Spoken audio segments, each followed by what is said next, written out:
Shalom Mama dan saudara-saudari sekalian, salam sejahtera bagi kita semua. Perkenalkan kami dari kelompok 3, kami akan mempresentasikan pekerjaan kami mengenai tafsiran Markus pasal 12 ayatnya 41 sampai ayatnya yang ke-44. Saya sendiri Rumelus Adolf Jadakoro. Saya atas nama Yani Erlina Beis. Dan saya Putra Agung Setiawan Pono. Saya Norita Dwi Putri Nabuasa. Selamat menyaksikan. Baik, kita masuk pada pendahuluan. Latar belakang. Persembahan adalah suatu bentuk ungkapan syukur terhadap sesuatu yang diterima. Ditinjau dari perspektif Kristen, memberi persembahan merupakan suatu kewajiban sebagai umat Allah yang telah diselamatkan. Dalam Perjanjian Lama, persembahan yang diberikan berupa korban yang diletakkan di atas mezbah. Ada pula yang mencatat mengenai persembahan persepuluhan dan persembahan khusus dalam Maleakhi pasal 3 ayat 6 sampai 12. Dalam Perjanjian Baru, persembahan yang diberikan dapat berupa uang sama seperti yang dilakukan oleh seorang janda miskin di dalam Markus pasal 12 ayat 42. Dalam perkembangannya, perspektif teologis mengenai persembahan mulai berkembang. Berdasarkan Roma pasal 12 dapat kita lihat bahwa persembahan tidak hanya sebatas materi, tetapi persembahan tubuh sebagai persembahan yang hidup, yang kudus dan berkenan kepada Allah merupakan ibadah yang sejati. Untuk itulah konsep mengenai persembahan janganlah tertutup sebatas materi, tetapi lebih dari itu. Memberi persembahan bukanlah perkara yang mudah dalam kehidupan manusia. Seringkali untuk memberikan sekadar materi begitu sulit untuk dilakukan, apalagi memberikan bantuan materi, tenaga, pikiran, dan jasa kepada sesama yang tidak dikenal atau yang tidak memiliki hubungan keluarga. Ketika memberi persembahan, seseorang harus memiliki sikap yang benar dalam melakukannya. Dalam hal ini, Yesus merupakan teladan yang sempurna. Ia memberi nyawanya untuk merupakan teladan aman dan sempurna. Reich menjelaskan dalam iktisarnya bahwa memberi persembahan yaitu sebuah tindakan memberi yang tidak diukur menurut jumlah yang dipersembahkan, tetapi jumlah yang tersisa bagi pemberi, bukan jumlah uang, melainkan suasana hati yang penting. Memberi dengan sungguh-sungguh adalah memberi semuanya. Pemberian harus sesuai dengan harta milik pemberi. Memberikan merupakan sebuah kewajiban juga bagi orang ini yang diberikan oleh seorang janda miskin adalah yang dimaksudkan oleh Wright. Memberi persembahan kepada Tuhan harus dengan hati yang sungguh-sungguh, sebab di dalam 2 Korintus pasal 9 ayat 7 menjelaskan mengenai memberi menurut kerelaan hati membawa berkat. Orang yang memberi persembahan harus memberi sesuai dengan apa yang diputuskan dari hati. B. Rumusan masalah. Dari latar belakang yang dijelaskan di atas, maka kelompok menarik beberapa rumusan masalah. Antara lain, yang pertama, dari persembahan orang kaya dan janda miskin, manakah yang lebih besar di antara keduanya? Yang kedua, apakah jumlah persembahan menjadi penting bagi orang muda Kristen zaman sekarang? Dan yang ketiga, bagaimana memberi persembahan dari kekurangan? C. Tujuan. Dari rumusan masalah di atas, maka didapat tujuan sebagai berikut. Pertama, untuk mengetahui persembahan manakah yang lebih besar dari antara orang kaya dan orang miskin. Yang kedua, untuk mengetahui apakah jumlah persembahan menjadi lebih penting bagi orang muda Kristen zaman sekarang. Dan yang ketiga, untuk mengetahui bagaimana memberi persembahan dari kekurangan. D. Sistematika penulisan. Pendahuluan. Bagian ini berisikan latar belakang masalah, rumusan masalah, tujuan penulisan, dan sistematika penulisan paper.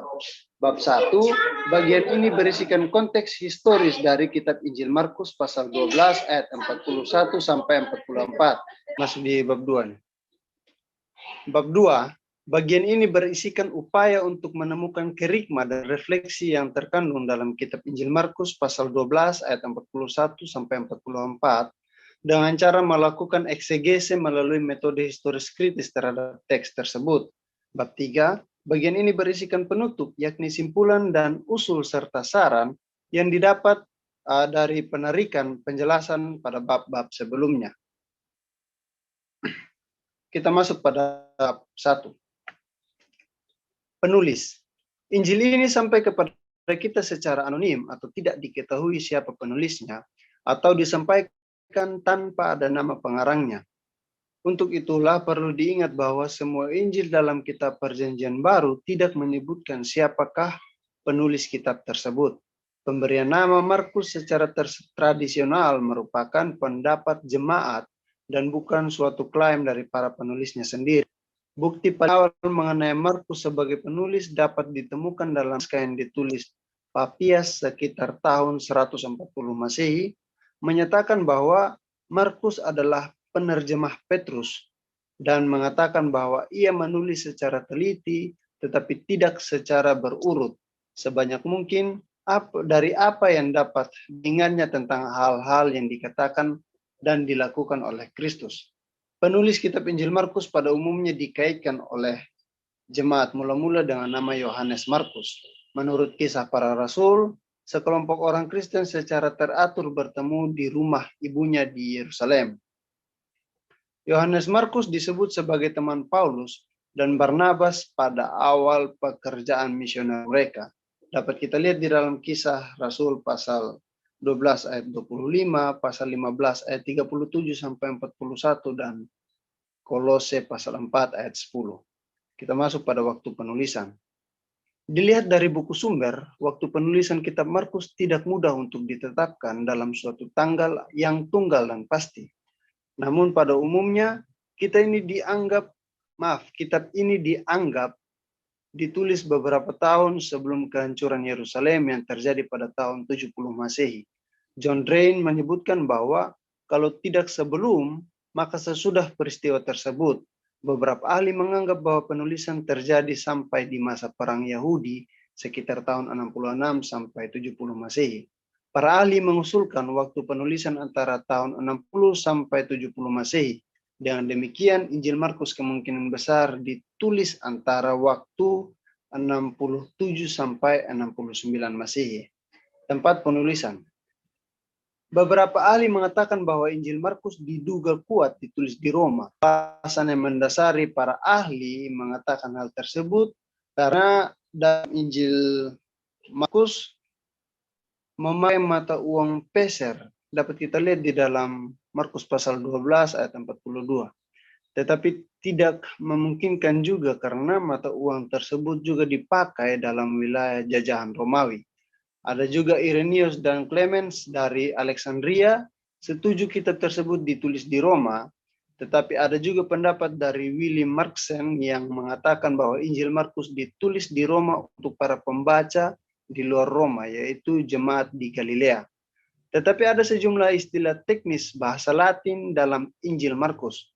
Itu dalam pasal 4 ayat 21, pasal 12 ayat 42, pasal 14 ayat 65, dan pasal 15 ayat 19, yang memberi kesan kitab Injil tersebut berasal dari suatu bagian kekaisaran Roma di mana dipakai bahasa Latin. Mengingat semua bukti tersebut, sangatlah masuk akal bila Roma dianggap sebagai tempat penyusunan kitab tersebut. Maksud dan tujuan kitab. Jemaat mula-mula pada waktu itu sedikit kebingungan dan sulit menyesuaikan keyakinan mereka tentang keilahian Yesus dengan kenyataan yang nampak bahwa Yesus juga merupakan manusia seutuhnya. Timbul pendapat bahwa Kristus yang ilahi itu hanya datang ke dalam Yesus yang manusiawi pada waktu baptisannya dan meninggalkannya sebelum penyaliban. Berhubungan dengan ini, Injil Markus ditulis sebagai jawaban kepada orang yang menyatakan kemanusiaan Yesus sebagai suatu hayalan. Markus menggambarkan Yesus sebagai Mesias ilahi yang asal dan maknanya tersembunyi dan terungkap dalam kehidupan seseorang yang sungguh-sungguh manusia. Kitab Markus ditujukan kepada orang-orang bukan Yahudi. Ini dilihat dari bukti-bukti yang disajikan John Drain. Ungkapan-ungkapan bahasa Aram seperti talitakum dan evata maksud saya. Itu dalam Markus pasal 5 ayat 41 dan pasal 7 ayat 34. Itu diterjemahkan ke dalam bahasa Yunani demi kepentingan para pembaca Markus. Kisah yang dilakukan oleh orang Yahudi pada umumnya diterangkan dalam kitab Markus sedemikian rupa sehingga memberi kesan bahwa kebiasaan-kebiasaan tersebut asing sehingga perlu dijelaskan lagi. Markus 7 ayat 3 dan 4. Ciri khas kitab. Jika dilihat sepintas, Injil Markus nampaknya disusun mengikuti pola kronologis masa hidup Yesus. Menurut nalar Helenistik dan dunia modern, lebih bersifat biografi. Sekalipun Markus sendiri mengingatkan pembaca bahwa tulisannya itu adalah Injil, bukan biografi. Dalam kecermatan dan kehati-hatian, memakai pengertian baru akan sifat dan pentingnya tradisi lisan sebagai dasar Injil Markus seperti keadaannya sekarang. Sebab sudah jelas bahwa pengulangan lisan yang terus-menerus tidak menjurus kepada keanekaan yang berbeda-beda, tapi kepada keseragaman yang utuh, terutama jika pengajar yang miskin fantasi, yang tujuannya bukan untuk sekedar membuat orang puas, melainkan untuk membuat para pendengar memahami jelas ajaran gereja. Cerita-cerita tidak melantur bercabang-cabang, melainkan disederhanakan. Jika diceritakan untuk mengajar, peristiwa-peristiwa diringkaskan mengenai intinya saja. Injil Markus bukanlah yang paling primitif dan paling lamban dari semua Injil. Injil kedua ini bukanlah melulu pembahasan peristiwa-peristiwa yang dibumbui dengan bermacam-macam rincian yang elok-elok oleh penulis lain seturut khayal mereka.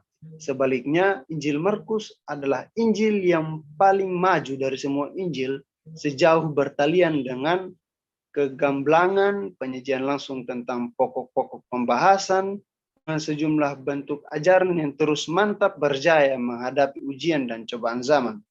Maksud dari Injil Markus bukanlah untuk meraih karya sastra yang luar biasa hebatnya, melainkan untuk mengkomunikasikan kebenaran Injil Matius dan Injil Yohanes yang juga mempunyai tanda-tanda perencanaan yang cermat, sekalipun prinsip-prinsipnya berbeda. Dan jika terdapat urutan peristiwa-peristiwa yang berbeda dari yang tertera dalam Matius dan Lukas, hal itu kadang-kadang terjadi karena perbedaan kata kunci atau mata rantai penghubung yang digunakan. Kita masuk pada lingkungan penerima. Pertama, situasi politik. Pada zaman Perjanjian Baru, orang-orang percaya berada di bawah naungan kekuasaan Kekaisaran Romawi. Kerajaan Romawi berpusat di Roma, kota yang didirikan pada tahun 753 sebelum Masehi. Karena kekuasaan Romawi merupakan daerah teritori, maka semua daerah tersebut juga tunduk kepada kerajaan Romawi.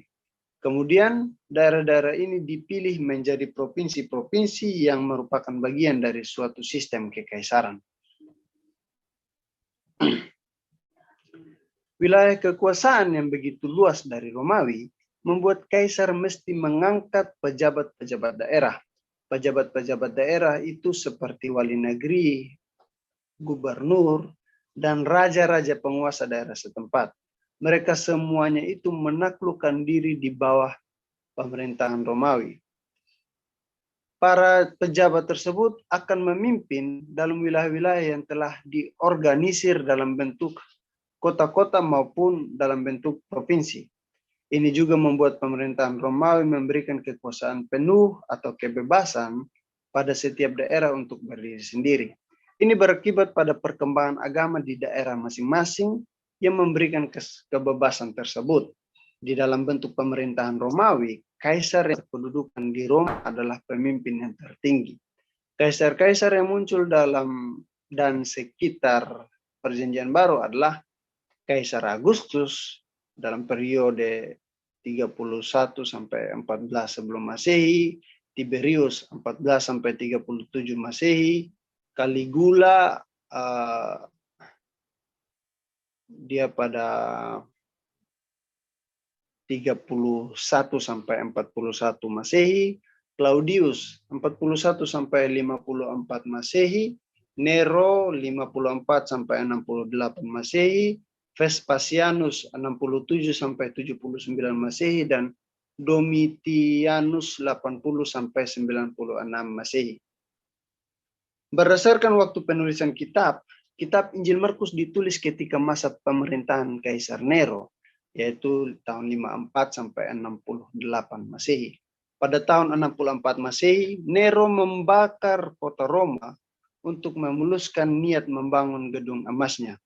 Untuk menghindari dari tuduhan, ia menuduh orang Kristen sebagai penyebab kebakaran.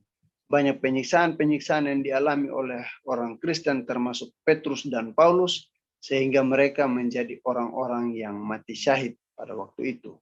Yang kedua, situasi sosial dan budaya. Secara umum, kondisi sosial masyarakat Yahudi pada masa Injil Sinoptik ini terdapat para imam serta kelompok orang kaya yang menguasai baik perdagangan maupun pajak, bahkan sampai di suci. Sementara kaum miskin dan rakyat biasa menjadi petani, peternak, nelayan, serta bekerja di bidang wira swasta. Dalam masyarakat,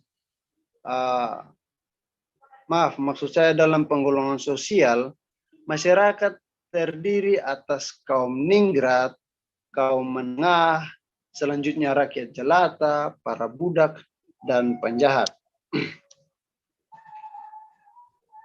Secara keseluruhan, kondisi orang-orang Yunani serta bangsa lain yang berada di wilayah Kekaisaran Romawi, kondisi tersebut mewarnai kehidupan sosial ketika Markus menulis Injil ini, salah satunya dalam Markus pasal 12 ayat 41 sampai 44 mengenai persembahan janda yang miskin. Selain itu, kondisi sosial masa itu berada pada masa pemerintahan Nero yang memfitnah orang Kristen dengan menuduh mereka membakar kota Roma, sehingga situasi itu merupakan situasi yang mencekam bagi orang Kristen dan terancam oleh penganiayaan. Secara umum, perkembangan dari budaya juga dipengaruhi dengan pola pemerintahan serta situasi politik yang berlangsung masa itu. Pengaruh yang begitu besar dari budaya-budaya, terutama budaya Helenis, dapat diamati melalui perkembangan ilmu pengetahuan, pola kehidupan beragama, dan penggunaan bahasa Yunani. Penggunaan bahasa Yunani pada saat itu sangat dominan dalam kehidupan sosial masyarakat. Bahasa Yunani Koine digunakan secara luas oleh orang-orang kecil dan miskin, bahasa rakyat jelata. Sejumlah penulis dalam dunia Yunani Romawi juga menggunakan atau dipengaruhi oleh bahasa Yunani Koine ini. Tulisan-tulisan dalam Perjanjian Baru menampilkan gaya bahasa Yunani Koine yang dipakai di kota hingga gaya bahasa Yunani Koine yang agak jelek. Pada masa Perjanjian Baru, percampuran antara budaya merupakan suatu polemik yang tidak bisa dihindari. Wilayah kekuasaan yang luas dari pemerintahan Romawi mempengaruhi terjadinya pembaruan. Pembaruan itu berdampak antara satu komunitas dengan komunitas yang lainnya secara menyeluruh. Bangsa-bangsa yang memiliki pola hidup yang eksklusif seperti halnya bangsa Yahudi akan mengalami persoalan. Persoalan ini menyebabkan terjadinya berbagai pertentangan antara komunitas Yahudi dengan komunitas bukan Yahudi. Akan terjadi pertentangan menyangkut budaya, tradisi, dan juga keagamaan. Yang ketiga, situasi ekonomi. Keadaan ekonomi dalam lingkungan kekuasaan Yunani Romawi pada masa itu bertumpu di kota. Tanah-tanah pertanian pada umumnya menjadi milik para tuan atau pemodal yang tinggi di kota. Selain pejabat dalam bidang pemerintahan, juga memiliki tanah pertanian yang luas di desa-desa pedalaman. Keadaan yang sama juga terjadi di Palestina. Dalam perkembangannya, pada masa Yesus, pekerjaan utama masyarakat di Palestina adalah sebagai petani kecil, nelayan tradisional, tukang bangunan, buruh, dan sebagainya. Banyak anggota keluarga. Kegiatan-kegiatan komersial dalam skala besar belum tersebar luas. Yang telah ada adalah kegiatan dagang dalam skala kecil dan terbatas. Di samping itu ada juga pegawai pemerintahan seperti pegawai administrasi dan pemungut pajak. Kelompok yang disebut terakhir ini sangat dibenci oleh orang Yahudi karena mereka bekerja untuk pemerintah dan menjadi penghisap darah kehidupan masyarakat. Jadi di beberapa kota besar, pertumbuhan perekonomian di desa-desa atau daerah pedalaman masihlah sangat rendah. Masyarakat juga pada umumnya hidup dalam kemiskinan. Situasi keagamaan. Pada tahun 60-an Masehi, orang percaya diperlakukan secara kejam oleh masyarakat dan banyak di antaranya disiksa bahkan dibunuh di bawah pemerintahan Kaisar Nero. Secara kasar dapat dikatakan bahwa pembaca Injil Markus ialah jemaat orang Kristen Yunani yang cukup sederhana. Jemaat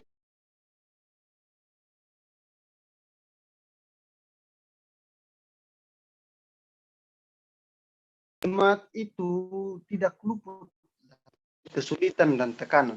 Berulang kali Markus berkata tentang penderitaan dan penganiayaan yang mesti dialami. Hal ini jelas tidak jelas siapa yang menjadi pengejar dan penganiayaan. Maksud saya tidak jelas siapa yang menjadi pengejar dan penganiaya.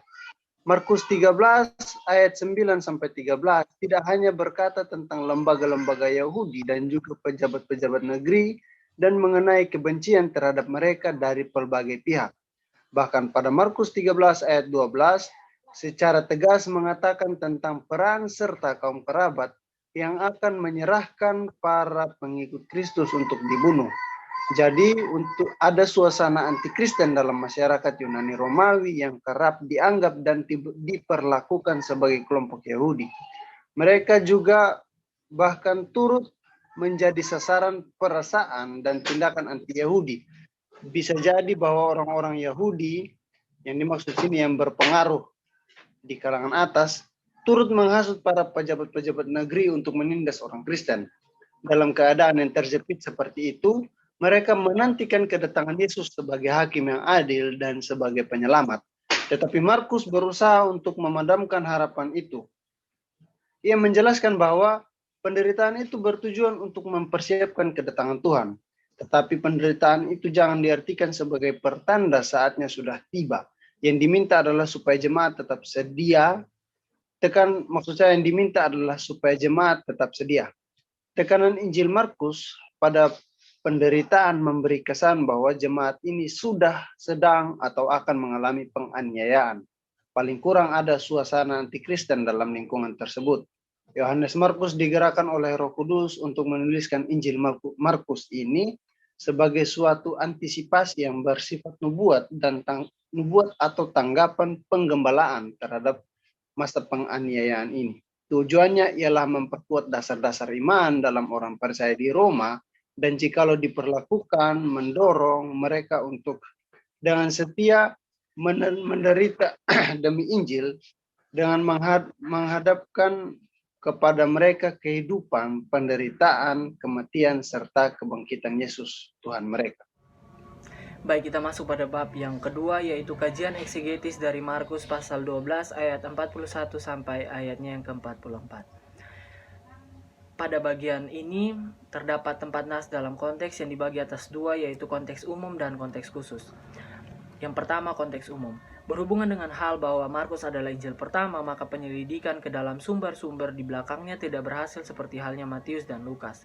Injil Markus termasuk dalam Injil Sinoptik bersama-sama dengan Injil Matius dan Injil Lukas. Dari apa yang menjadi fokus pakar-pakar selama ini adalah melihat bahwa 95% dari Injil Markus terdapat dalam apa yang dilaporkan Injil Matius dan Injil Lukas. Garis besar Injil Markus. Garis besar ini dibagi atas beberapa bagian. Yang pertama, pasal 1 ayat 1 sampai 13, yakni persiapan dibagi atas 3, yaitu pasal 1 ayat 1 sampai 8, Yohanes Pembaptis. Pasal 1 ayat 9 sampai 11, pembaptisan Yesus. Pasal 1 ayat 12 dan 13, pencobaan Yesus.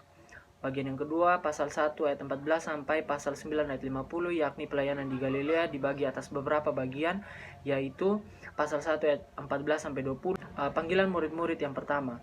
Lalu pasal 1 ayat 21 sampai 45, yakni sabat pertama di Kapernaum. Pasal 2 ayat 1 sampai pasal 3 ayat 6, permulaan penentangan. Pasal 3 ayat 7 sampai 19, ke-12 murid dipilih. Pasal 3 ayat 20 sampai 35, pengaduan terhadap Yesus. Pasal 4 ayat 1 sampai 34, mengajar dengan perumpamaan. Pasal 4 ayat 35 sampai 5 Pasal 5 ayat 43 karya-karya yang menampakkan kekuasaan. Pasal 6 ayat 1 sampai 13 penolakan di Nazaret dan pengutusan ke-12 murid. Pasal 6 ayat 14 sampai 29 Herodes dan Yohanes Pembaptis. Pasal 6 ayat 30 sampai pasal 8 ayat 26 mujizat-mujizat dan ajaran di Galilea dan di luarnya. Pasal 8 ayat 27 sampai pasal 9 ayat 29 kemesiasan dan penderitaan. Dan yang terakhir pasal 9 ayat 30 sampai 50 peneguran dan peringatan.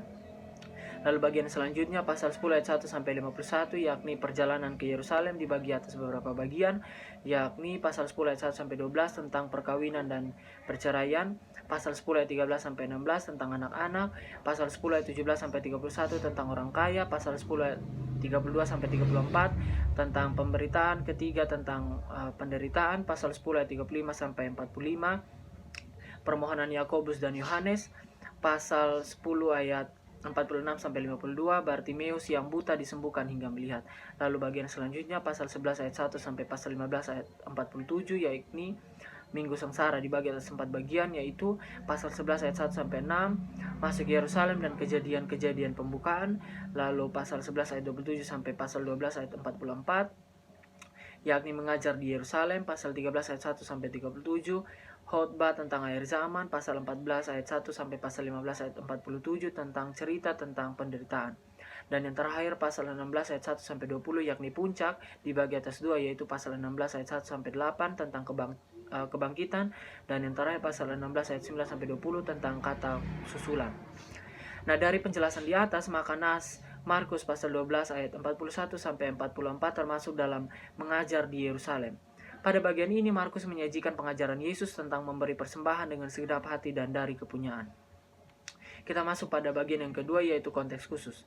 Pada bagian ini akan dipaparkan tentang hubungan antara teks Markus 12 ayat 41 sampai 44 dengan teks sebelumnya, yakni Markus pasal 12 ayat 38 sampai 40 sebagai hubungan dengan teks terdahulu, dan Markus pasal 13 ayat 1 sampai 2 sebagai hubungan dengan teks kemudian. Konteks khusus ini dibagi atas 2. Yang pertama, hubungan dengan teks terdahulu, yakni Markus 12 ayat 38 sampai 40. Pada nas ini kitab Injil Markus pasal 12 ayat 38 sampai 40 memiliki hubungan yang cukup erat dengan Markus pasal 12 ayat 41 sampai 44. Mulai dari tokoh dan tempat. Tokoh yang berperan di dalamnya cukup berhubungan karena pada nas ini Tuhan Yesus sebagai tokoh utama memberikan tuduhan-tuduhan dan peringatan yang cukup keras bagi ahli-ahli Taurat yang terus memperlengkapi diri secara jasmani dan hanya memperindah tampak lahiriahnya saja. Selain itu, salah satu dari tuduhan dan peringatan yang Tuhan berikan disebutkan mengenai janda dalam ayatnya yang ke-40 yang menelan rumah janda-janda. Nah, pada nas ini Tuhan Yesus memperingatkan kepada ahli-ahli Taurat mengenai perbuatan mereka kepada janda-janda. Ini merupakan tuduhan yang sangat keras bagi para ahli Taurat tersebut. Barulah pada Markus pasal 12 ayat 41 sampai 44 terdapat suatu pengajaran yang dapat diambil dari sikap memberi yang dilakukan oleh janda miskin. Karena mereka ada di tempat yang sama ketika Tuhan Yesus memberikan tuduhan dan peringatan tersebut, dan ketika janda yang miskin itu memberi, sehingga pasti bahwa para ahli tersebut melihat apa yang dilakukan oleh janda miskin tersebut. Selain itu dilihat dari sisi tempat dan apa yang dilakukan oleh Tuhan Yesus sendiri, ini masih sangat berhubungan karena masih di tempat yang sama dan memiliki tujuan yang sama. Tempatnya berada di Bait Suci di Yerusalem, dan apa yang dilakukan oleh Tuhan Yesus di sana adalah untuk mengajar. Kita masuk pada bagian yang kedua, hubungan dengan teks kemudian, yaitu Markus pasal 13 ayat 1 sampai 2. Pada nas ini kitab Injil Markus sudah masuk pada suatu orientasi yang baru. Dalam perikopnya saja kita bisa ketahui bahwa nas ini merupakan khotbah tentang akhir zaman, sehingga konteks pengajarannya sudah berbeda. Walaupun ada hubungan tersebut hanya suatu cerita lanjutan dari nas Markus pasal 12 ayat 41 sampai 44. Hal tersebut dapat dilihat dari ayatnya yang pertama, yakni pada kitab Injil Markus pasal 12 ayat 41 sampai 44 Tuhan Yesus masih melakukan pengajarannya di dalam Bait Suci di Yerusalem. Tetapi pada Markus pasal 13 ayat 1 sampai 2 menceritakan kelanjutan setelah Tuhan Yesus keluar dari Bait Suci di Yerusalem. Kita masuk pada poin yang kedua, yaitu kritik sastra. Kritik sastra adalah usaha untuk mengenal sastra dalam Perjanjian Baru. Jenis sastra dalam Perjanjian Baru dapat dibagi atas 2, yakni yang pertama, 3 jenis sastra besar atau genre, yaitu yang pertama naratif, kedua tulisan, ketiga wahyu. Dan yang kedua, jenis sastra tulisan atau subgenre, yaitu ucapan-ucapan dan cerita ucapan. Yang kedua perumpamaan, yang ketiga puisi, dan yang terakhir nyanyian pujian. Berdasarkan pada pembagian diberikan oleh si Tompul, kelompok menyimpulkan bahwa Markus pasal 12 ayat 41 sampai 44 termasuk dalam 3 jenis sastra besar, yaitu genre, yakni naratif. Karena dalam kitab Injil Markus sebagian besar isinya berbentuk cerita, walaupun terdapat pula perumpamaan, namun Markus 12 ayat 41 sampai 44 termasuk dalam jenis sastra naratif. Selain itu, Markus pasal 12 ayat 41 sampai 44 merupakan sambungan cerita dari pasal sebelumnya, sehingga ini merupakan cerita bersambung yang dapat kita masukkan dalam bentuk sastra naratif. Kita masuk pada bagian yang ketiga, yaitu kritik sumber. Kritik sumber berfungsi untuk mencari nas yang lebih dekat dengan yang aslinya.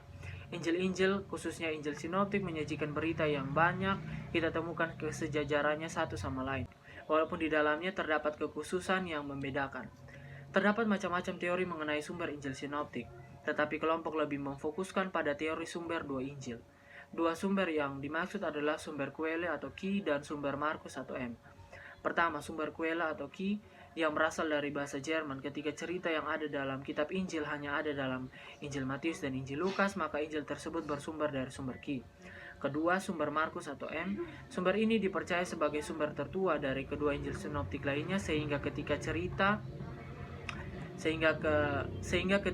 dalam Injil Matius dan Injil Lukas ada dalam Injil Markus, maka pastinya cerita yang ada dalam Injil Matius dan Injil Lukas merujuk dari Injil Markus, dan ketika cerita yang dimaksud hanya ada dalam Injil Markus dan salah satu Injil sinoptik, maka cerita tersebut tetap merujuk dari sumber Markus atau sumber M. Berdasarkan uraian tersebut, maka kelompok mengambil kesimpulan bahwa sumber yang dipakai ketika menulis Markus pasal 12 ayat 41 sampai 44 ini adalah bersumber dari sumber Markus atau sumber M, karena cerita yang ada di Markus otomatis bersumber dari Markus. Kita masuk pada bagian selanjutnya, yaitu bidang kehidupan atau Sitz im Leben.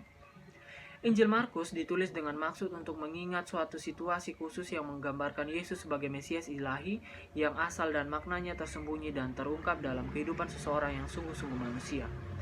Pujian Kristus terhadap seorang janda miskin yang memasukkan 2 peser ke dalam peti persembahan. Pada waktu itu tersedia sejumlah dana yang dikumpulkan untuk tujuan amal. Untuk dana tersebut orang-orang membawa sumbangan mereka yang kemudian akan dibagikan kepada orang-orang lain. Dana ini merupakan sumbangan untuk orang-orang miskin dan ditaruh dalam bait Allah, karena tindakan amal dan tindakan ibadah sungguh seiring satu sama lainnya. Maksudnya kalau Allah dimuliakan dengan penyembahan, sebab doa dan sedekah itu selalu berhubungan, seperti dalam Kisah Para Rasul 10 ayat 2 dan Kisah Para Rasul 10 ayat 4. Sebab sangatlah baik kalau orang menyisihkan berkat yang telah diterima dari Allah. Itu dapat kita lihat dalam 1 Korintus pasal 16 ayatnya yang kedua. Pada waktu itu Yesus duduk menghadap peti persembahan dan memperhatikan bagaimana orang banyak memasukkannya ke dalam peti itu. Yesus tidak memiliki apa-apa untuk dimasukkan ke dalam peti persembahan itu, namun ia tidak iri hati, tetapi memperhatikan saja apa yang dimasukkan orang ke dalam peti persembahan. Perhatikanlah bahwa Tuhan Yesus kita memperhatikan apa yang kita sumbangkan untuk tujuan ibadah dan amal.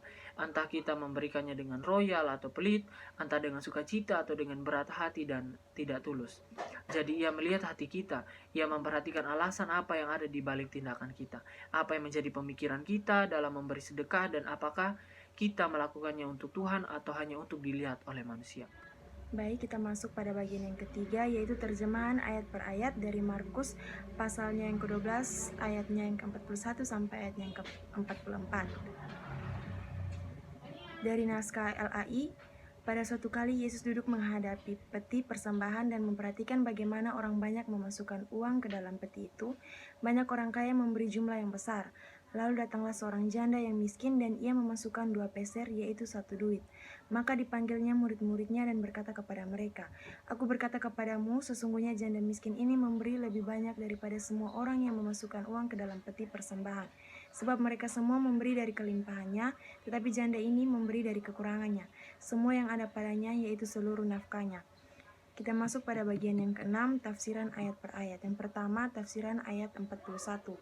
Perlu diperhatikan bahwa di bait Allah ada beberapa peti atau kotak tempat mempersembahkan uang. Beberapa kotak digunakan untuk mengumpulkan pajak bait Allah dari orang laki-laki Yahudi. Kotak yang lain adalah untuk persembahan sukarela. Kotak persembahan khusus ini barangkali terhadap di ruangan bagian perempuan. bentuk dari peti persembahan seperti yang tertulis dalam teks ini adalah bentuk cekung. Persembahan dapat diartikan sebagai persembahan persepuluhan, dan persembahan tersebut merupakan perintah Allah kepada bangsa Israel, dan persembahan tersebut diambil dari hasil benih di tanah mereka. Kitab Perjanjian Lama menjelaskan persembahan persepuluhan diberikan kepada orang Lewi terdapat dalam Bilangan pasal 18 ayat yang ke-21 dan dalam Ibrani pasal 7 ayat yang ke-5 bahwa anak-anak Lewi yang menerima jabatan imam menerima persepuluhan itu. Sebab orang Lewi berdasarkan sifat kedudukan dan tugas mereka dalam masyarakat Israel tidak mempunyai mata pencarian atau harta warisan untuk menjamin kehidupan mereka. Maka untuk membalas pekerjaan yang mereka lakukan, yaitu pekerjaan di kemah suci mereka, menerima persepuluhan yang dipersembahkan kepada bangsa Israel yang terdapat dalam Bilangan 18 ayat yang ke-21 dan ayat yang ke-24. Duduk menghadapi peti persembahan. Menurut Markus, Yesus tidak duduk berhadapan dengan ruang perbendaharaan sambil mengamati khalayak yang memberi sedekah. Namun, sesungguhnya tidak jelas di mana pada waktu itu Yesus duduk. Menurut Misnya, di pelataran kaum wanita tersedia 13 kotak yang berbentuk seperti terompet. Seandainya Yesus pada waktu itu ada di dalam perbendaharaan bait suci sendiri, maka ia dapat mendengar banyaknya uang sumbangan para donatur, sebab jumlah uang pembangunan itu mereka beritahukan kepada petugas. Namun dalam kisah ini tidak ada penjelasan di mana Yesus berada dan tidak dikatakan bahwa Yesus mendengar, tetapi melihat banyak orang kaya. Perhatian utama teks ini tidak tertuju pada orang-orang kaya yang mungkin memberi banyak uang hasil pemesaran ataupun untuk pamer, tetapi pada keseimbangan atau sumbangan si janda dengan besarnya uang miliknya. Biarpun uang janda itu paling sedikit, namun ia memberi lebih banyak dari semua orang. Murid-murid Yesus pasti berpendapat bahwa orang-orang kaya sangat membantu bait suci dengan sumbangan mereka, sebab arti 2 keping yang diberikan janda itu. Namun Yesus sama sekali tidak mengagumi amal orang-orang kaya itu. Murid-muridnya harus dapat menilai semestinya komitmen total yang tampak dalam diri si janda itu. Dengan demikian, teks ini menekankan perbedaan pandangan ilahi dengan manusiawi. Sikap Tuhan Yesus juga pada ayat ini adalah memperhatikan orang-orang kaya memasukkan uang.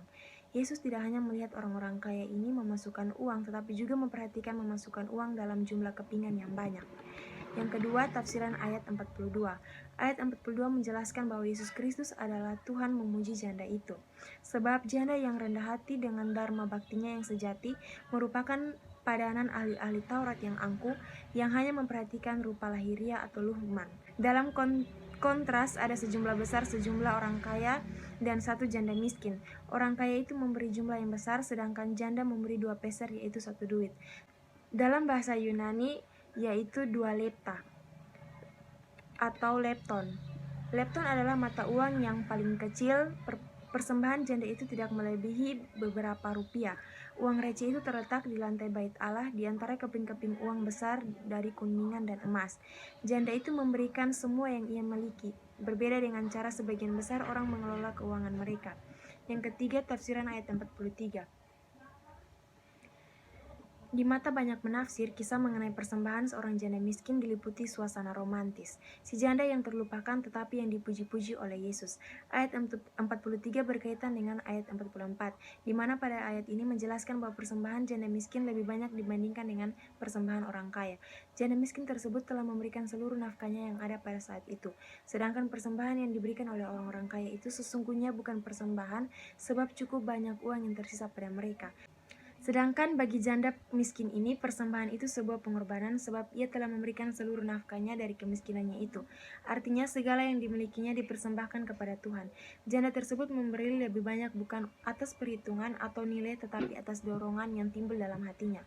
Di sini ditampilkan janda seperti itu yang tidak punya apa-apa lagi. Perkataan yang diucapkan Yesus ketika dia sedang duduk di dekat ruang perbendaharaan bukan perkataan berkeprimanusiaan yang dapat saja berasal dari sembarang rabi, melainkan kecaman terhadap orang kaya, sebab karena ulah merekalah seorang janda dengan memberi 2 keping uang menghabiskan seluruh harta miliknya. Janda miskin itu sangat bersusah payah dalam menabung apa yang telah diberikannya itu. Apa yang dimilikinya itu hampir-hampir tidak cukup bagi dirinya sendiri. Semua itulah yang hanya ada padanya, yang bisa dipakainya untuk hidup pada sehari itu, dan mungkin juga merupakan sebagian besar nafkah yang diperolehnya dari bekerja sehari sebelumnya. Beberapa penafsir lain Roeg menempuh arah yang berlawanan. Menurut dia, kisah mengenai persembahan janda tidak kontras dengan ulah para ahli Taurat, tetapi hendak menjelaskan teguran Yesus kepada mereka. Memang harus diakui bahwa perkataan Yesus ini bukan sekedar cerita romantis mengenai seorang janda yang baik hati. Dalam kisah ini, suasana hatinya tidak disebut dari perbuatan tidak terpuji. Akan tetapi, kalau kita lihat kisah ini, kita hubungkan dengan teguran dalam ayat 40a, kita terpaksa menerima bahwa di sini Yesus tidak lagi berbicara kepada ahli Taurat atau kepada orang banyak, tetapi kepada para muridnya. Roeg tidak memperhitungkan kenyataan bahwa ucapan Yesus ini lebih banyak menyangkut nilai pemberian orang kaya di bait suci. Pada saat Yesus memanggil para muridnya, dalam Lukas juga ajaran-ajarannya pertama-tama ditujukan kepada mereka, bandingkan dengan Lukas pasal 20 ayatnya yang ke-45. Menyusulah ucapan khidmat, aku berkata kepadamu sesungguhnya. Sekali lagi, wibawa Yesus sangat terasa. Banyak orang menduga bahwa ucapan Yesus ini menyangkut tingkah laku sang janda. Dugaan ini tidak tepat. Sebaliknya, Yesus berbicara mengenai nilai uang persembahan yang dimasukkan ke dalam peti persembahan. Ternyata, penilaian Yesus sangat berbeda dengan penilaian yang lazim. Dia berkata janda miskin ini memberi lebih banyak daripada semua yang memasukkannya ke dalam peti persembahan. Gould mencatat bahwa menurut nas ini sumbangan si janda lebih besar daripada jumlah semua pemberian lainnya. Hanya menurut dia, di sini bentuk komparatif pleion lebih banyak sama artinya dengan bentuk superlatif pleistos, paling banyak. Maka demikian Gould maksud Yesus lain. Dia sekedar mengatakan bahwa pemberian janda itu yang paling besar. Uang receh janda itu bernilai lebih besar daripada sejumlah persembahan besar yang dimasukkan ke dalam peti persembahan oleh orang lain. Ucapan Yesus ini sering dianggap memuji-muji janda itu. Akan tetapi, pujian ini tidak menyangkut dia, tetapi menyangkut uang receh yang dipersembahkannya. Artinya dalam perkataan lain, nilai seluruh simpanan uang di ruang peti itu tidak sampai beberapa rupiah saja. Seluruh jumlah uang dalam peti persembahan itu bernilai kurang dari 2 lepta. Pada bagian ini, orang-orang kaya dalam keserakahannya dihadapkan pada suatu contoh dalam kesediaan dalam memberi persembahan seperti yang telah ditunjukkan janda miskin tersebut. Ia telah melepaskan dari segala miliknya dan memberikannya untuk pelayanan kepada Tuhan. Dari kedua hal ini dapat kita melihat siapa yang sungguh memberi persembahan. Janda ini memberikan seluruh apa yang ia punya, dan kita bisa mengerti bahwa setelah itu ia tidak mempunyai apa-apa lagi karena seutuhnya telah ia berikan kepada Tuhan. Sedangkan orang kaya tersebut memberi dari kelimpahannya. Ia memberi sebagian kecil dari apa yang ia punya. Kita bisa meneladani sikap janda ini. Motivasi janda ini sungguh sangat luar biasa. Dia juga memiliki sikap rendah hati dan ia memiliki kesadaran bahwa apa yang ia miliki itu semua adalah pemberian Tuhan. Maka semuanya juga harus diberikan kepada Tuhan termasuk hidup ini. Yang keempat adalah tafsiran ayat 44. Ayat 44 ini merupakan lanjutan dari ayat 43 yang merupakan satu kesatuan dari kalimat yang dikatakan oleh Yesus. Ayat 44 secara tersirat berisi suatu pujian kepada janda miskin yang memberi dari kekurangannya. Janda ini bersikap dengan sangat luar biasa karena ia memberikan apa yang seharusnya ia perlukan untuk menyambung kehidupannya. Sangat menarik karena dalam bagian ini penulis menggunakan istilah kekurangan. Ia tidak berada di tepi kemelaratan sesudah ia memberikan uang recehnya yang mungkin tidak bernilai. Sebelum itu pun ia sudah sangat kekurangan nafkah, karena jika dilihat dari dalam upah seorang buruh sebenarnya tidak cukup untuk makan sehari. Namun apa? Janda tersebut menyerahkan seluruhnya, semua yang ada padanya yaitu seluruh nafkahnya. Ia menyeratkan kepada kita bahwa janda ini memiliki suatu kepercayaan yang teguh bahwa Tuhan akan memelihara dia walaupun ia tidak punya apa-apa. Israel tidaklah miskin. Dilihat dari situasi sosial budaya orang Israel, dan dalam ayat 41 pun digambarkan dengan jelas bahwa terdapat banyak orang kaya yang memberi jumlahnya besar, namun uang yang mereka persembahkan bukan uang yang mereka perlukan untuk hidup. Dalam keadaan itu, kehadiran satu janda yang berkekurangan membuat pemberian yang lainnya tidak lagi bernilai, karena sekali lagi ia memberikan seluruh dari apa yang ada padanya, bukan sebagian melainkan seluruhnya. Bagian yang ketujuh yaitu kerigma atau pesan. Dari uraian dan tafsiran Markus pasal 12 ayat 41 sampai ayat yang ke-44 di atas, kelompok menarik suatu pesan atau kerigma teologi sebagai berikut. Yang pertama, janganlah menilai orang dan tindakannya dari sudut lahiriah saja. Lahiriah seorang janda atau apa yang tampak secara fisik dari manusia seringkali menjadi penilaian utama dalam kehidupan bermasyarakat dan bergereja. Namun pada hakikatnya tampak fisik seseorang dan tindakan apa yang diambilnya sepatu tidak mengurangi nilainya sebagai manusia. Markus pasal 12 ayat yang ke-41 sampai ayat yang ke-44 menampilkan seorang janda miskin yang masuk ke bait Allah dan memberikan dari kekurangannya. Secara fisik, orang yang miskin dan orang yang kaya pasti dapat diketahui. Orang-orang yang kaya waktu itu memberikan dari kelimpahannya, namun janda miskin itu memberi dari kekurangannya. Uang yang sepatutnya digunakan untuk menyambung kehidupan malah ia gunakan untuk diberikan kepada rumah Allah. Secara fisik, ia adalah orang yang sangat miskin, namun tidak sepatutnya untuk menilai seorang yang miskin memiliki hati yang miskin, karena janda yang miskin itu tetap mau memberi walaupun ia hidup dalam kekurangan. Sehingga pesan pertama yang ingin disampaikan adalah janganlah menilai seseorang dari tampak fisiknya, karena sepatutnya tidak menambah nilai seorang, malah mengurangi nilainya sebagai manusia. Yang kedua, sebuah panggilan menuntut penyerahan total. Sebuah panggilan yang benar yang datang dari Allah akan bersamaan dengan tuntutan penyerahan total. Sebuah panggilan tanpa penyerahan total akan menjadi sia-sia, karena Allah tidak dapat bekerja sepenuhnya dalam dirinya. Bukti penyerahan total dapat dilihat dari kehidupan janda miskin yang mau memberi dari kekurangannya. Penyerahan total membuat Allah dapat bekerja sepenuhnya dalam kehidupan janda itu, sehingga kehidupan dapat menjadi kesaksian bagi kemuliaan Allah. Yang ketiga, Allah melihat motivasi hati. Ketika memberi, seorang melihat motivasi yang berbeda-beda. Ada yang memberi untuk dilihat, ada yang memberi karena ketulusan hati, ada yang memberi karena tuntutan agama, dan motivasi-motivasi lainnya. Pada dasarnya, Allah adalah Allah yang Maha Tahu. Ia mengetahui motivasi seorang ketika melakukan segala sesuatu. Seorang yang janda yang memberi dari kekurangan mendapat pujian dari Tuhan Yesus ketika ia memberi dari seluruh yang ada padanya. Dikatakan Tuhan Yesus bahwa janda miskin itu memberi lebih banyak daripada semua orang yang memasukkan uang ke dalam peti persembahan. Padahal yang janda berikan itu hanyalah 2 peser, yaitu 1 duit. Menurut buku Alkitab Isi Studi, ini merupakan uang yang paling rendah nilainya. Uang yang seharusnya digunakan untuk menyambung kehidupan, tetapi ia malah memberi seluruhnya ke dalam bait Allah. Hal ini diketahui dengan sangat jelas oleh Tuhan Yesus, sehingga ia mengatakan bahwa pemberian lebih besar, karena Tuhan Yesus telah tahu motivasi ketika janda miskin itu memberi. 3. Implikasi teologis. A. Refleksi. Dari kerigma atau pesan yang ingin disampaikan pada bab sebelumnya, kelompok kami mengangkat satu tema atau satu poin refleksi, yakni persembahan dengan hati. Persembahan dengan hati. Dalam Injil Markus pasal 12 ayat 41 hingga ayatnya yang ke-44, dapat kita lihat bagaimana seorang janda miskin memberi persembahan dari semua yang ia miliki. Bahkan ia memberi dari kekurangannya. Jika ditanya apa yang memotivasi kita memberikan persembahan kepada Tuhan, mungkin saja kita berpikir bahwa mungkin sudah dari dulu orang Kristen memberi persembahan, maka saya juga harus memberi persembahan. Jadinya persembahan itu dilakukan dengan terpaksa, karena kita anggap bahwa persembahan itu sudah menjadi tradisi, dan mungkin jika tidak memberi persembahan, maka kita merasa sungkan. Ada juga yang berpikir bahwa memberi persembahan itu bersifat tabur tuai.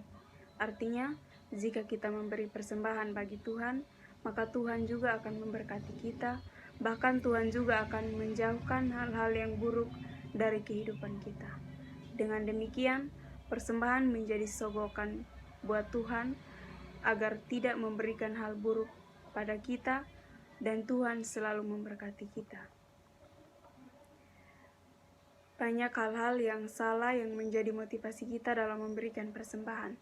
Kita juga dapat melihat bahwa banyak di antara kita yang belum memahami bagaimana memberikan persembahan dengan benar. Maka dari itu, mari kita sama-sama belajar dari persembahan seorang janda miskin ini. Pada dasarnya, janda miskin ini memiliki motivasi atau alasan utama yang baik dalam memberi persembahan kepada Tuhan. Memberi persembahan kepada Tuhan adalah kesadaran kita bahwa segala sesuatu adalah milik Tuhan. Mazmur pasal 24 ayat 1. Seperti janda miskin ini, dia mempersembahkan semua yang ada padanya, yaitu seluruh nafkahnya. Ayat 44. Kesadaran bahwa segala sesuatu adalah dari dia, oleh dia, dan kepada dia. Inilah yang membuat janda miskin itu dapat memberi persembahan dengan benar dan dipuji oleh Tuhan Yesus. Sebagai orang-orang Kristen masa kini, tentunya tidak mudah melepaskan yang ada di tangan untuk mengharapkan yang belum dilihat. Tetapi inilah iman. Inilah yang dilakukan oleh janda itu, di mana ia menyerahkan nafkahnya kepada Tuhan dan memberikan dirinya ke dalam pemeliharaan Tuhan. Dengan demikian, ia secara total mempersembahkan hidupnya kepada Tuhan. Kita bisa lihat perbedaan dengan orang yang memberi persembahan dari kelebihannya. Mereka tidak mempersembahkan hidupnya kepada Tuhan. Memberikan persembahan yang benar tidak cukup dengan senang hati, tetapi perlu mempertimbangkan apakah hati Tuhan senang atau tidak dengan persembahan kita. Sikap yang benar dalam memberikan persembahan adalah dengan kerelaan hati dan sukacita. Bahkan yang lebih baik adalah mempersembahkan hidup kita, karena yang Tuhan mau adalah hidup kita sebagai persembahan yang benar dan yang berkenan kepada Tuhan. Roma pasal 12 ayat 1. Mungkin pernah kita berpikir seperti ini. Kalau saya memberi berarti saya akan kehilangan sejumlah uang. Jadinya kita memberi persembahan karena paksaan. Terpaksa memberi karena takut tidak diberkati Tuhan. Akibatnya bukan yang terbaik, tetapi yang sisa-sisanya yang diberikan. Memberi persembahan kepada Tuhan bukan berarti Tuhan itu kekurangan. Ingat bahwa Tuhan adalah Maha Kuasa dan Maha Kaya. Seluruh isi dunia adalah miliknya. Memberi persembahan bukan karena Tuhan berada dalam kondisi yang kritis dan perlu sumbangan. Tidak. Jika kita hanya tahu menikmati apa yang diberikan Tuhan dan melupakan Ia sebagai sumber dari segala yang kita miliki, maka kita dapat dikatakan bodoh. Tuhan adalah sumber dari segala yang kita miliki. Semua harta, benda kita, uang, bahkan nafas kita adalah hasil pemberian Allah yang semata-mata. Ini semua bukan kita usahakan sendiri, tetapi dari Allah. Tuhan Yesus telah mengorbankan nyawanya bagi kita dan terus memberikan berkat-berkat-Nya dalam kehidupan kita setiap hari. Semakin kita memahami itu semua, maka kita akan semakin terdorong untuk mempersembahkan lebih dan lebih lagi kepada Tuhan. Perasaan bersyukur seperti inilah yang membuat janda itu rela mempersembahkan seluruh miliknya, padahal dia adalah seorang janda yang miskin. Tuhan tidak pernah memaksa kita untuk memberikan persembahan, tetapi Tuhan memberikan kepada kita bahwa jika kita memberikan persembahan, usahakanlah memberikan dengan kerelaan hati. 2 Korintus pasal 9 ayat 7. Pemberian yang terbaik dan paling dihargai oleh Tuhan adalah pemberian yang disertai dengan kasih. Pemberian sedikit tetapi disertai dengan kasih, itu merupakan sesuatu yang lebih berharga di mata Tuhan daripada pemberian yang baik tetapi tanpa kasih. Janda miskin itu hanya memberi 2 peser, tetapi uang yang sedikit itu merupakan seluruh miliknya. Jangan takut kita rugi jika memberikan persembahan. Berilah persembahan yang terbaik yang sesuai dengan kemampuan kita. Jika Tuhan memberi banyak kepada kita melalui apa yang kita kerjakan, kenapa kita takut untuk memberi banyak juga kepada Tuhan? Atau sebaliknya, jika Tuhan memberi sedikit kepada kita, kenapa kita khawatir untuk memberikannya bagi Tuhan? Ingat bahwa janji Tuhan itu selalu nyata, ya dan amin. Tuhan tahu setiap pengorbanan kita dan memberikan persembahan, Tuhan akan memelihara kehidupan kita. Hanya syaratnya, berilah dengan sukacita dan kerelaan hati. Jika kita memberi persembahan banyak, tetapi dengan bersungut-sungut, mengeluh, apalah guna persembahan kita? Janganlah kita menjadi orang Kristen yang hanya tahu tentang nas persembahan, tetapi gagal dalam mempraktekannya. Jadi Injil Markus pasal 12 ayat 41 hingga yang ke-44 memberi teguran sekaligus tantangan bagi kita semua untuk memberikan persembahan yang terbaik bagi Tuhan yang sepantasnya, yang sesuai dengan apa yang telah Tuhan karuniakan kepada kita, dengan penuh sukacita dan kerelaan hati. Karena persembahan kita bukan sekadar memberi, tetapi juga sebagai wujud persembahan dan ibadah kita kepada Tuhan. Semakin besar berkat Tuhan dalam hidup kita, kita harus tahu berterima kasih kepada Tuhan. Semakin nyata berkat-Nya, harus semakin besar juga ucapan syukur kita kepadanya. Karena itu, jangan takut atau khawatir untuk memberikan persembahan kepada Tuhan. Bab 4 penutup. A. Simpulan. Kelompok menyimpulkan bahwa Injil Markus termasuk dalam Injil Sinoptik dan memberi sumber dari 2 kitab Injil lainnya, yaitu Matius dan Lukas.